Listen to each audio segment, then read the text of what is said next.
So here's the engine of a 2011 Dodge Caravan.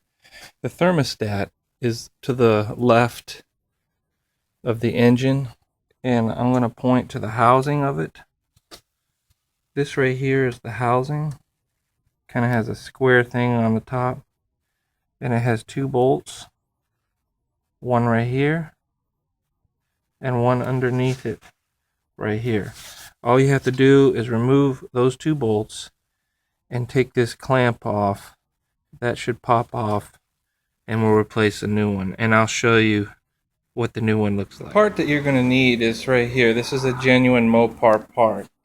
It has in it a complete assembly, which includes the housing, the thermostat, which is in there, and the gasket, which is inside here. Okay, one of the things about the location of where the thermostat housing is right below that housing, which is right there. That's the housing. Right below that are all your belts and wheels for your belts. Okay, if you disconnect that housing, a bunch of antifreeze is going to get on all those belts, and it might cause problems. There's a bunch of hoses below it too. So to try to avoid this, what I've done is I've got this piece of cardboard that I've cut, and it has kind of a glossy finish so it won't let water through. And I'm going to stick this down in here to try to divert any antifreeze from getting onto the belts and the pulleys and any hoses. So it sticks down in there, and you can actually wedge it. I don't know if you can see, but I've wedged it up underneath the housing. So now when I take it off, hopefully it will divert all of that into a container below that I put underneath the car and avoid getting it on other belts and hoses. Two nuts that are holding the housing, you need a 10mm wrench. I just have a little extension on there to give it a little bit more length to get past the housing on the bottom screw.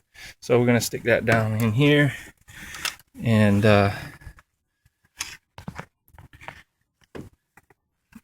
it's trying to get the camera, and right here, right there's the first bolt. So we're just going to try to back that first bolt off. And it's snug, but it's not very tight. It's coming right off. This is the top. In fact, it didn't take much to get it to where it sort of comes off by hand.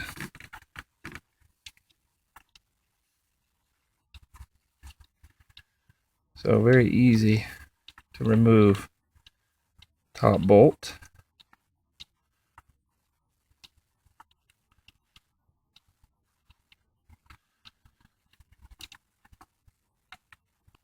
Alright, so here's the top bolt. Now we'll remove the bottom one. Now the bottom bolt obviously is going to be a little bit harder to get to. You got to come underneath the housing. You have to feel for the bolt, and it's just as loose as the top one. It didn't take much to get it started. You don't really have to crank on it, and you can start. Once you get it started, you can do it by hand. But you can hear the antifreeze starting to leak out almost immediately after I got the bottom bolt loosened. But we'll get that bottom bolt off of there. Pretty much hand untightened, and there's really not that much antifreeze coming out. I debated whether to drain the radiator and all that, but it didn't seem like it was necessary. So okay, so here's the bottom bolt. So now you should be able to take this housing straight out, and here you see it. Okay, so they're able to pull that along with the hose straight up, and here you see the clamp. So I have a pair of pliers here, and I'm going to, okay, you see quite a bit of antifreeze leaking out now that I've got it out, but my diverter there is causing it to not get on all the pipes. So I'm going to take this clamp, because I'm holding the camera, I can't do it, but I'm going to use that clamp to use the pliers to remove the clamp. So I slid that clamp down the hose. So now we got to break loose the housing, and I need to put the camera down and do that, but I'm going to break the hose loose from the housing and pull it off. And what I'm going to do is use a screwdriver to just kind of loosen it around all the way around. It should pull right off. So here it is, pulled off. So this is the old housing with thermostat. You can see the old gasket in there, but the new one comes with a new gasket. I'm going to check the side of the engine to make sure where it reconnects that there's no residual stuff on there. I'll make sure it's clean. I can't really get to it with the camera right now.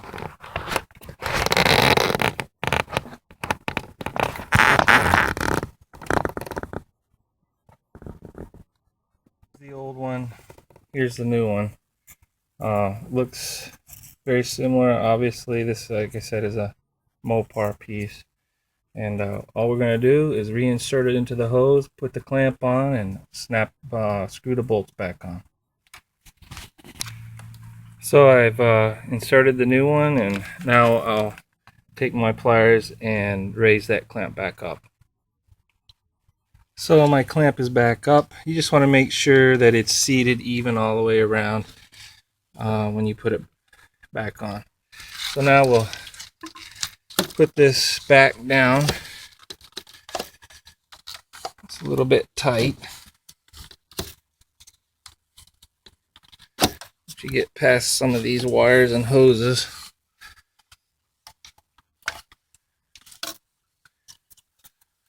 and reinsert it and put the bolts back in. So I have it seated back in there, and now I'm gonna reinsert the bottom bolt. You can feel with your hand where it lines up with the hole, and you can hand screw it in for pretty much all the way till it's snug, and then finish it with the wrench. So now I have them both hand tightened, and I'll stick my 10mm wrench on the head and finish tightening it off. Now when you tighten it off, you want to get it snug, but not so you got to make sure that gasket gets a good contact and seal, but you don't want to over tighten it. So I have the housing re-bolted on, as you can see there. Now I just need to check my antifreeze. Obviously I lost some, so I'm going to go ahead and fill this back up, and then we'll start the engine and check for leaks.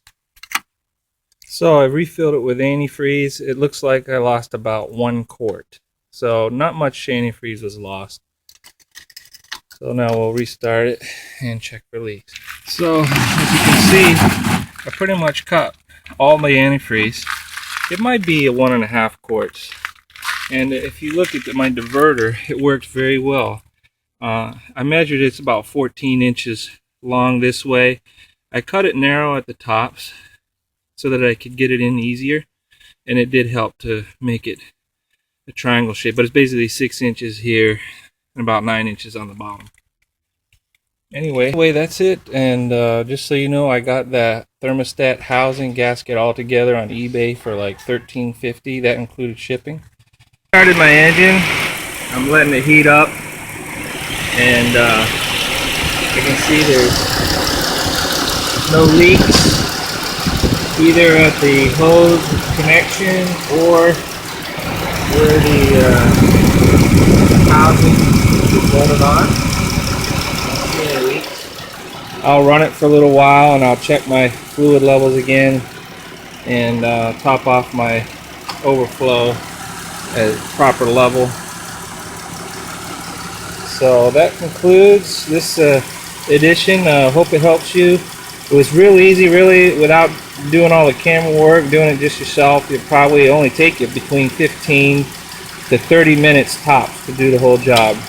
Anyways, Mike, hope it helps, and see you next time.